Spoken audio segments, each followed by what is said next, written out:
12-ാം അധ്യായം.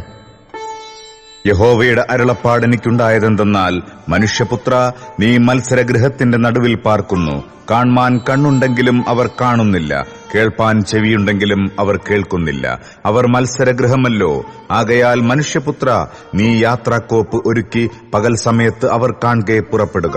അവർ കാൺകെ നിന്റെ സ്ഥലം വിട്ട് മറ്റൊരു സ്ഥലത്തേക്ക് യാത്ര പുറപ്പെടുക.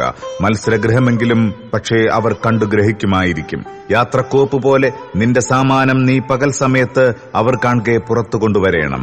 വൈകുന്നേരത്ത് അവർ കാൺകെ പ്രവാസത്തിന് പോകുന്നവരെ പോലെ നീ പുറപ്പെടേണം.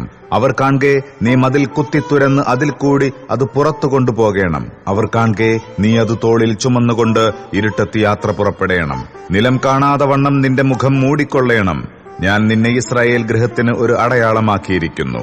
എന്നോട് കൽപ്പിച്ചതുപോലെ ഞാൻ ചെയ്തു. യാത്രക്കോപ്പ് പോലെ ഞാൻ എന്റെ സാമാനം പകൽ സമയത്ത് പുറത്തു കൊണ്ടുവന്നു. വൈകുന്നേരത്ത് ഞാൻ എന്റെ കൈകൊണ്ട് മതിൽ കുത്തിത്തുരന്ന് ഇരുട്ടത്ത് അത് പുറത്തു കൊണ്ടുവന്നു. അവർ കാൺകെ തോളിൽ ചുമന്നു. എന്നാൽ രാവിലെ യഹോവയുടെ അരുളപ്പാട് എനിക്കുണ്ടായതെന്തെന്നാൽ, മനുഷ്യപുത്ര, മത്സരഗൃഹമായ ഇസ്രായേൽ ഗൃഹം നിന്നോട് നീ എന്തു ചെയ്യുന്നു എന്ന് ചോദിച്ചില്ലയോ? ഈ അരുളപ്പാട് യെരൂശലേമിലെ പ്രഭുക്കന്മാർക്കും അവരുടെ ചുറ്റും പാർക്കുന്ന ഇസ്രായേൽ ഗൃഹത്തിനൊക്കെയും ഉള്ളത് എന്ന് യഹോവയായ കർത്താവ് അരുളി ചെയ്യുന്നു എന്ന് നീ അവരോട് പറക. ഞാൻ നിങ്ങൾക്കൊരടയാളമാകുന്നു എന്ന് നീ പറക. ഞാൻ ചെയ്തതുപോലെ അവർക്ക് ഭവിക്കും. അവർ നാടുകടന്ന് പ്രവാസത്തിലേക്ക് പോകേണ്ടി വരും. അവരുടെ ഇടയിലുള്ള പ്രഭു ഇരുട്ടത്ത് തോളിൽ ചുമടുമായി പുറപ്പെടും. അത് പുറത്തു കൊണ്ടുപോകേണ്ടതിന് അവർ മതിൽ കുത്തിത്തുരക്കും. കണ്ണുകൊണ്ട് നിലം കാണാതിരിക്കത്തക്കവണ്ണം അവൻ മുഖം മൂടും. ഞാൻ എന്റെ വല അവന്റെ മേൽ വീശും. അവൻ എന്റെ കെണിയിൽ അകപ്പെടും. ഞാൻ അവനെ കൽദയരുടെ ദേശത്ത് ബാബേലിൽ കൊണ്ടുപോകും. എങ്കിലും അവൻ അതിനെ കാണാതെ അവിടെ വെച്ച് മരിക്കും.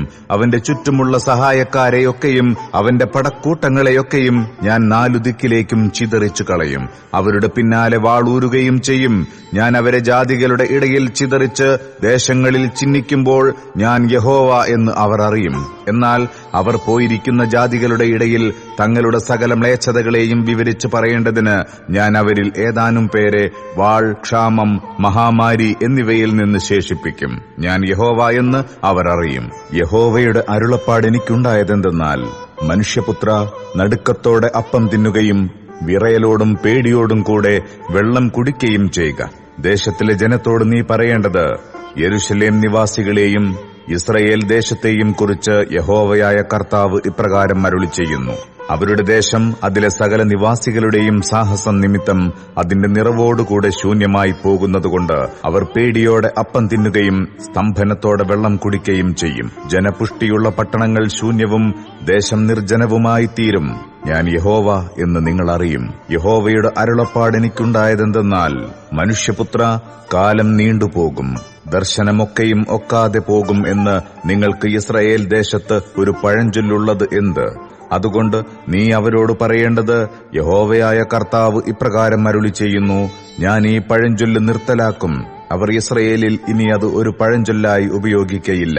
കാലവും സകല ദർശനത്തിന്റെയും നിവൃത്തിയും അടുത്തിരിക്കുന്നു എന്ന് അവരോട് പ്രസ്താവിക്ക. ഇസ്രായേൽ ഗൃഹത്തിൽ ഇനി മിഥ്യാദർശനവും വ്യാജപ്രശ്നവും ഉണ്ടാകയില്ല. യഹോവയായ ഞാൻ പ്രസ്താവിപ്പാൻ ഇച്ഛിക്കുന്ന വചനം പ്രസ്താവിക്കും. അത് താമസിയാതെ നിവൃത്തിയാകും.